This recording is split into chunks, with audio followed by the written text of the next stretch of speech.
Zee 24 तास एक पाऊल पुढे। मान्सून अंदमानात दाखल झालाय, मात्र केरळमध्ये त्याचं आगमन 2 दिवस उशिरा होणार असल्यानं महाराष्ट्रातही मान्सून आठवडाभर उशिरा दाखल होईल।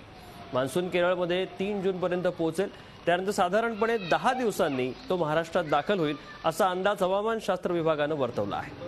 पुणे वेधशाळेचे उपमहासंचालक डी शिवानंद पै यांनी ही माहिती दिली। दरम्यान पुण्यामध्ये काल मान्सून पूर्व सरी देखील कोसळल्या। मानसून आई है अंडमान सी में, थोड़ा साउदर्न बे ऑफ बंगाल में भी मानसून की असर देख सकती है। उधर क्लाउडिंग रेनफॉल सभी बड़ी है। और अभी जो फोरकास्ट हमने दिया है मई 15 को, इसके हिसाब से केरला में मानसून 3 जून आने की संभावना है।